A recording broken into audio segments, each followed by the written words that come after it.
¿Dónde está la prueba de que Isarlik tiene la extensión suficiente para ser la Troya de Homero? A la muerte de Schliemann en 1890, su esposa Sofía y el director de los trabajos, Wilhelm Dörfel, identifican los diferentes niveles del montículo de Isarlik y numeran las capas cronológicamente.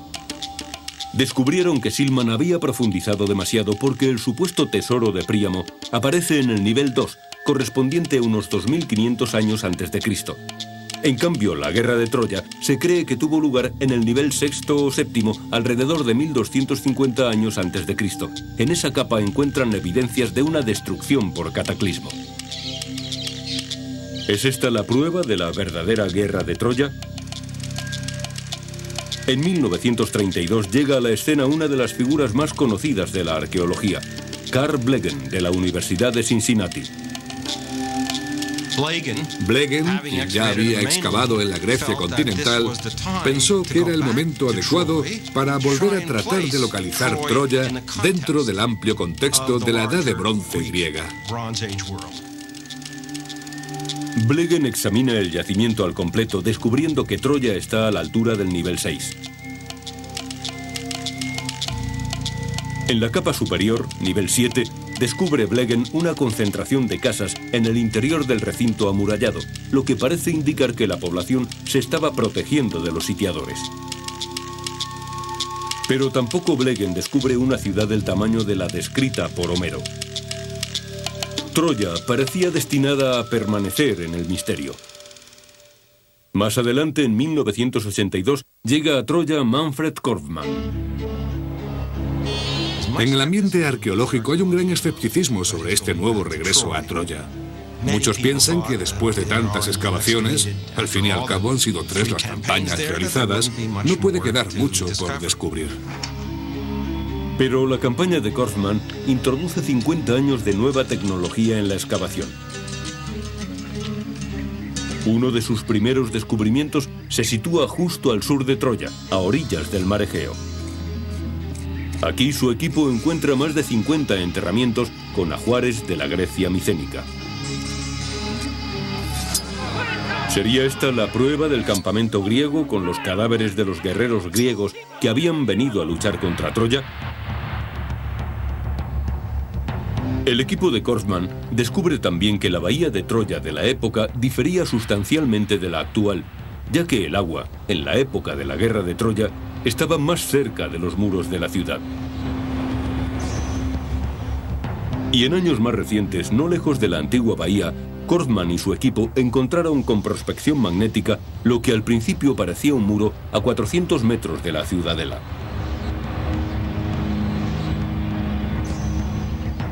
Pero en realidad se trataba de lo contrario de un muro. Era un foso. Aquí tenemos una imagen fotográfica que a la manera de una radiografía llega hasta el fondo y encuentra restos de lo que podría haber sido un foso.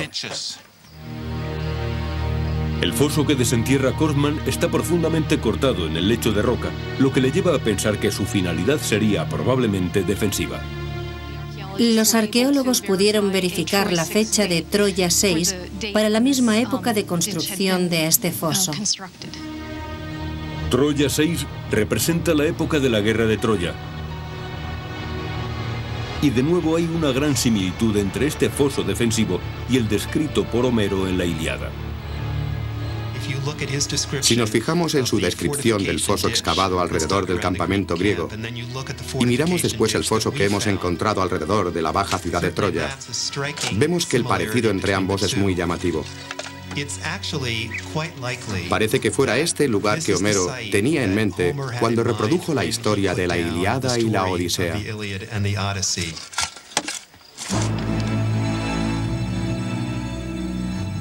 A lo largo de los años, Korfmann y su equipo descubren ídolos religiosos de dioses troyanos. Huesos para tejer las finas telas comercializadas por Troya a través del mundo antiguo. Puntas de lanza enemigas y cabezas de flecha empotradas en los muros de Troya. Monedas de la época de Alejandro Magno. Y un busto del emperador romano Augusto, quien remontaba su linaje hasta Troya.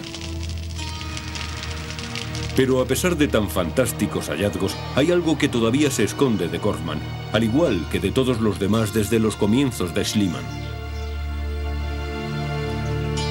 ¿Dónde está la prueba de la enorme ciudad descrita por Homero? Uno de los puntos más importantes que queremos averiguar sobre Troya es el tamaño de la ciudad en diferentes momentos de su historia, en diferentes periodos. Es decir, cómo creció, cómo disminuyó, si hubo actividades diferentes en áreas diferentes del asentamiento. Y para la respuesta se necesita algo más que las excavaciones en sí. Para descubrir algo tan escurridizo como es el tamaño de la ciudad, el equipo de Korfmann emplea una técnica más parecida al trabajo de granja que al de arqueología. Es el estudio de campo. Limpiamos la vegetación cada 20 metros para obtener condiciones similares a un campo recién arado. Recogemos todo lo que encontramos en esos puntos.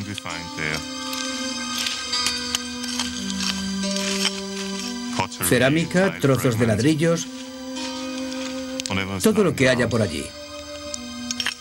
Así nos haremos una idea del tamaño del asentamiento y la función de las diferentes áreas.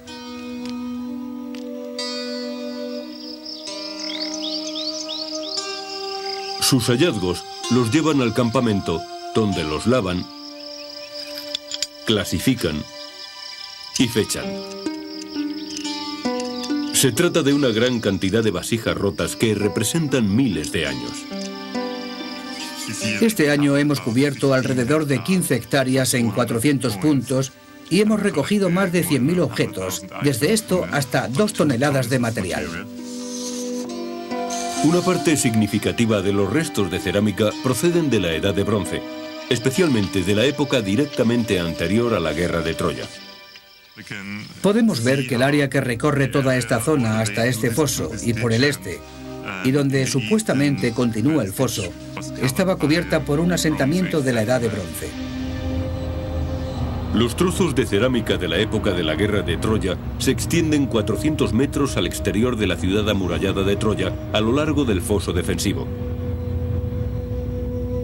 Este foso, que según Homero fue construido por los griegos para defender sus barcos, parece más bien un foso construido por los troyanos para defender su ciudad contra los griegos. Korfmann cree que esta zona, desde el foso hasta los muros fortificados de la ciudadela, podría ser una extensa ciudad baja de más de 20.000 metros cuadrados, que con los templos y palacios de la ciudadela constituyera la gloriosa ciudad de Troya.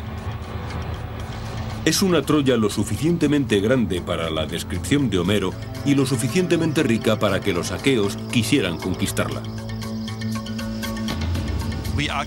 Nosotros, los arqueólogos, tenemos en Troya la prueba y las pistas de que siempre fue una plaza fortificada, que lo hacían una y otra vez, porque siempre fue lo bastante rica como para defenderse, porque siempre tuvo enemigos que codiciaban esta plaza. Para nosotros, este es un argumento para decir que siempre hubo guerras en este lugar. Parece evidente que casi 3.000 años después de Homero, Manfred Korfmann ha demostrado finalmente que Troya es real. Pero ¿y la evidencia sobre la guerra de Troya? ¿Cuál fue su desencadenante real? ¿Debemos creer a Homero en el sentido de que una mujer, aunque fuera la más hermosa del mundo, pudo provocar la destrucción de Troya?